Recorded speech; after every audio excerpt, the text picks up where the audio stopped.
so used to this because you were Miss South Carolina in 2013, right? I was, yes. So how did that have an impact on your career and what you're doing now? That's really funny. It had everything to do with my career now. And back then I could have never seen the trajectory that it would have put me on. But at that time I was competing in pageants. I competed in a few prior to Miss USA, but obviously that was the biggest stage that I'd been on at that time. It was, and it was a really interesting time period because pageants still existed in the zeitgeist and in culture in a different way than they do today. So not only was it in front of a huge crowd in Las Vegas, it was televised nationally live. So really exciting, lots of nerves, but like I said, it put me on the trajectory that I'm at today because that evening I was able to complete the pageant. I did not win, but I made it all the way to top 5, which means that I was broadcasted from the beginning of the program until the end. And at the time, Instagram and really social media as an industry was really new. But it still felt super personal and was really exciting at the time. So while on stage, instead of Googling me, people searched for me in Instagram. And that is where I really got my first influx of my audience that I have today. I still have people come up to me now. I actually had someone yesterday at an event come up to me and tell me that she's been following me for 10 years and she remembered when I competed in pageants. So it really was the start of my business now. And yeah, I was able to really utilize traditional marketing skills that I was being taught at that time in college because I was still a senior. And then using my media skills that I was learning through pageantry to really develop the career that I have today. Okay, so that really did set the stage for your career as an influencer. Absolutely. Did you start Shades of Pink as a blog after you graduated? Was that your first job after graduating? I really can't call it my first job because I was not getting paid. But yes, I created it the semester right before I graduated. So I was a 5th-year senior. I took some time off to compete at Miss USA. So by the time I was reaching the end of graduation, I was so over just being in school and I was ready for the next thing. And I had these really big dreams of making it in the fashion industry in New York. And at the time, I was preparing for my internship in HRSM. You have, in order to complete your courses, you have to have an internship under your belt before you leave. And I was really looking to have an internship in New York City. And I had applied to work with Diane von Furstenberg, and I was really, really excited about it. And I had been going through all these steps because they ended up turning this internship into a reality TV show, which is a completely different story into itself. I know. Wow. But I was in this process of trying to get this internship, and I was okay, how can I teach them about me and allow them to understand me in a different way besides just these video resumes that I was sending in, and came up with this idea of really starting a blog. It snowed in Columbia. I was literally stuck in my apartment for 4 days. I had cabin fever in a way that I had never experienced in my life before growing up in South Carolina, and was so bored and, like I said, just wanting to get out and looking for anything to grasp onto to help me with that. And that is how I developed the blog. And it didn't start off as Shades of Pink. It started off as Leopard Print and Lemonade, which is so 2010s if you think back to it. And it took about a year and a half for me to develop it into Shades of Pink. But then it really took... Which is a genius name. Well, I appreciate that. And I really, whenever I just figured out, that could be my name, I was what was I waiting for? Why did I ever have anything different? So it felt really perfect. But it took several years to turn that hobby into a real business.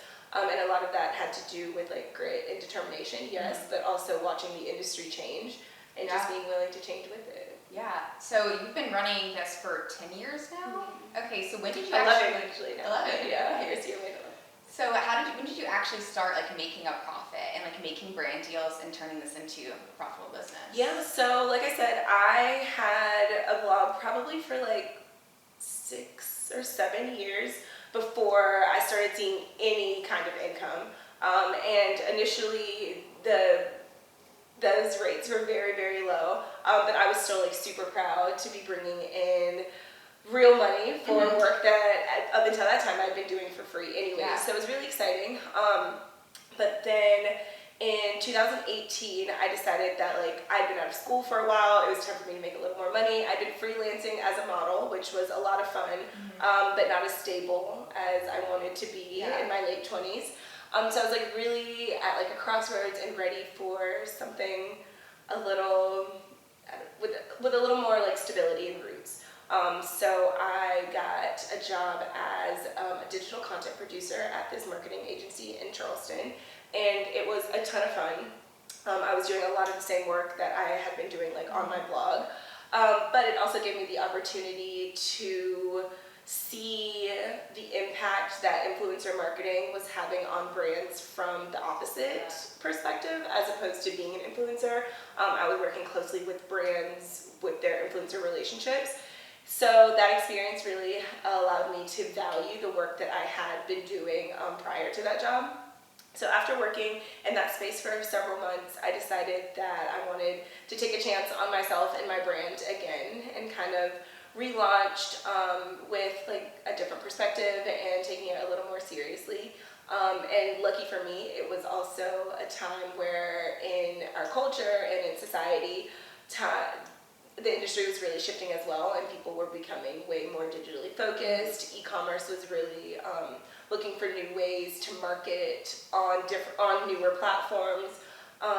And so all of that time that I'd spent, really gaining just experience and learning, with the industry as it was growing, paid off after that job.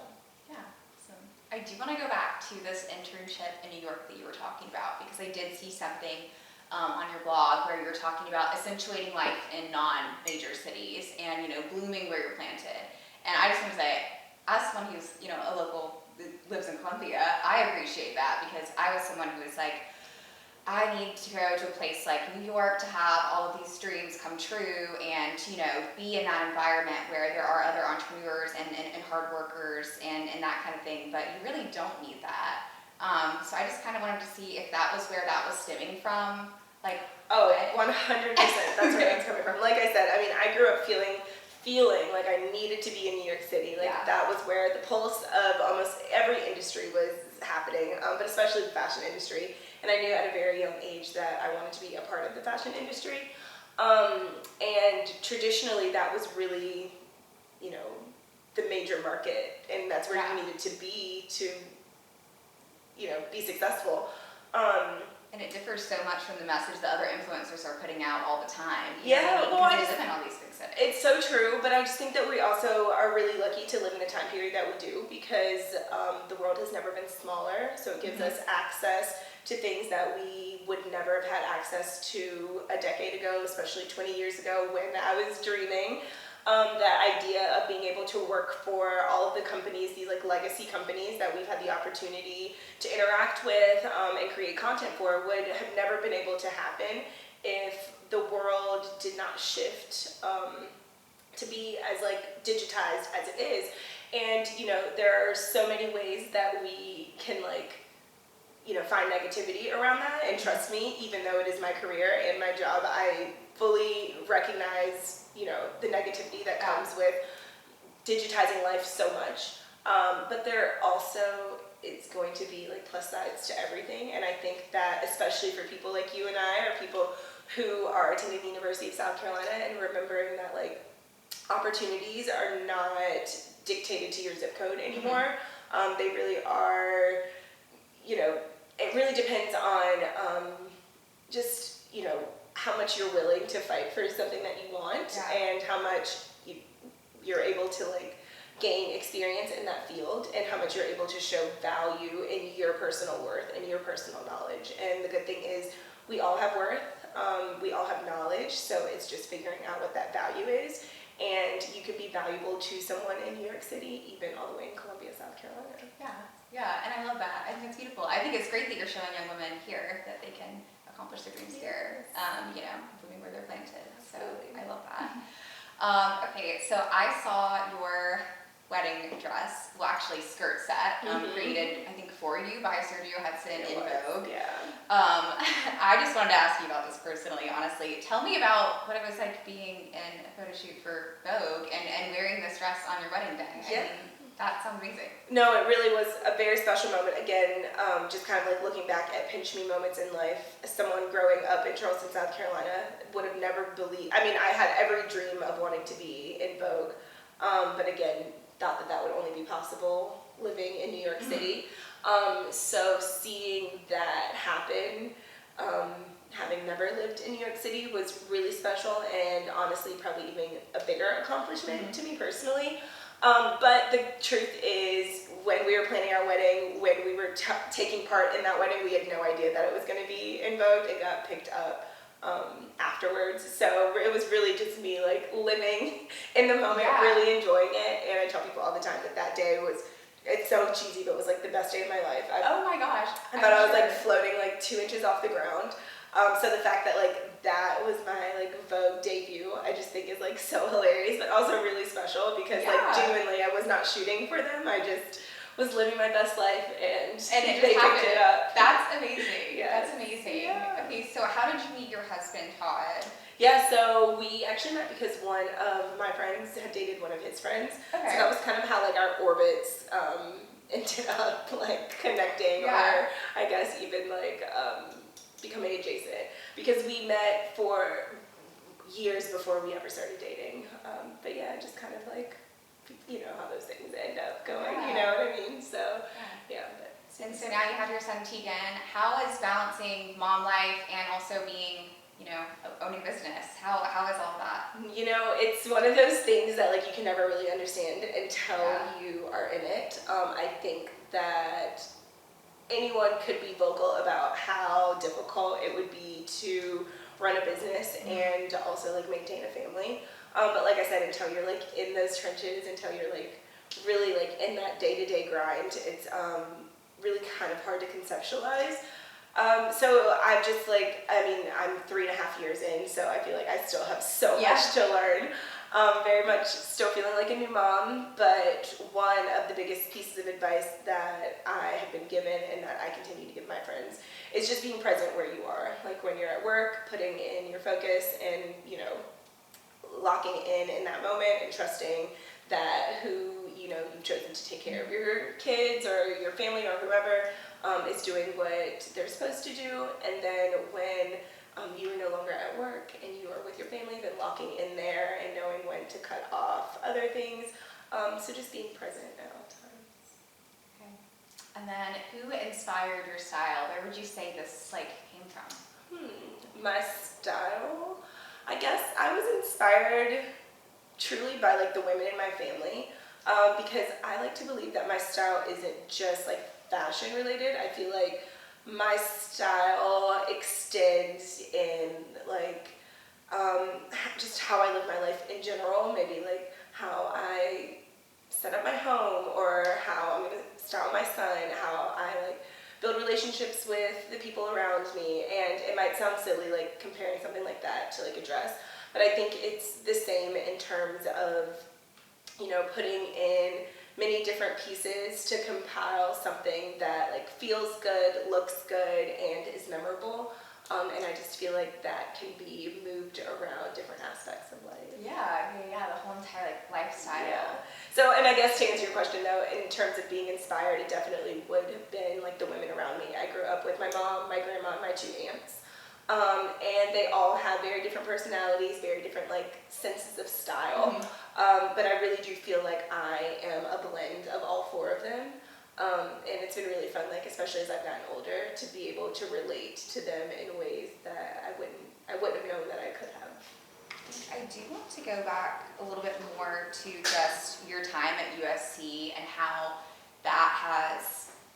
you've taken all of that knowledge and, you know, converted it into your career path. What would you say is something that you learned there that you've like taken with you throughout your career? So my time at USC was truly pivotal for me in terms of like gaining knowledge. I accredit so much of my success to my time there.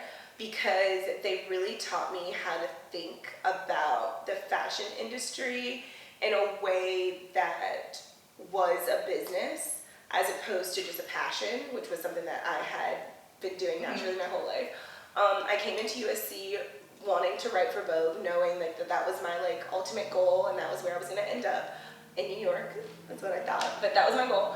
So I started in the journalism school and was really excited and really passionate about it.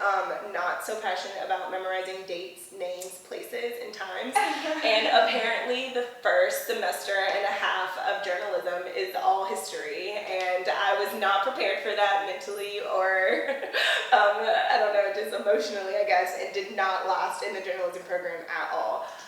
But was very thankful when the College of HRSM opened their arms up to me widely. And I realized that, like, okay, I could stay on the same trajectory and path. I just needed to pivot in the way that I was going to approach that. So I ended up in retail, and like I said, I just learned so much like vast information, whether it was like accounting, buying, visual merchandising, global retail, just so many like different versions of marketing that I don't think I would have ever been able to accredit to the industry had it not have been for those courses. I was so excited to develop my writing skills that I hadn't really thought much about developing my knowledge within the industry and how complex the fashion industry really is. So because of all those courses, now mind you, when I was studying, they were still very much using a traditional curriculum where brick and mortar was king and e-commerce was a supplement to businesses that already existed, as opposed to the world that we live in now, where e-commerce is really king and brick and mortar is kind of supplement to e-commerce businesses that have been able to find their way in the market. At any rate, the knowledge that I was taught was still very much applicable to the new world. I just had to use, real world knowledge and experience with those techniques and that teaching. So I feel like my biggest lesson from attending USC is like trusting the pivot and knowing when to pivot. And even when it feels uncomfortable, allowing, yourself to still find your passion and your ultimate goal, even if that means taking a different path to get there. I love that. I am also someone who had to pivot from journalism, so I totally well, get but it. now we look and we're like, don't know if that would have been the best. Right. Well, and I don't know if that would have been the best degree right now. Anyways, so maybe that was the you universe. use those skills all the time, I'm sure, because you do all kinds of interviews and written content and storytelling on your blog. I do, but I've also found, and again, it's not necessarily something that I necessarily appreciate or am thankful for, but the world truly went from being text oriented to visually oriented, and I think that was a great time in terms of where my life transition happened, because it allowed me to focus on imagery. But I will say that one of the things that I think sets me apart from other content creators, other influencers, other bloggers, whatever term you want to use, is that I do have writing skills and that I do take time to put context to imagery, to put a little more depth there, with hopes that it makes people think or feel or something else besides just what images can do. But yeah, I don't regret not one bit being kicked out of that program. And then if there was anyone who wanted to run a blog, wanted to run a lifestyle brand and be an influencer, what advice would you give them? Man, I feel like that's such a hard question now, because how I did it, why I did it, what my goals were when I was doing it, and again, how I even established it isn't, I'm not going to say it isn't possible anymore, but it's just not the way that social media works anymore. I think that social media used to be hyper personal, and people really wanted to get to know people. They wanted to know every single thing about their life, their day in, their day out, what they were doing, how they were moving throughout their day. And it's not that I think audiences aren't interested in people anymore, but I think that they are more interested in what value someone can bring to them. So if I were starting a blog today and I were trying to build my audience, I would really try and figure out like, I would really try and niche down and figure out like what is valuable content that I can provide to like the most amount of people while still feeling niche and still being true to myself. And doing that in creative, quick ways that can get people's attention.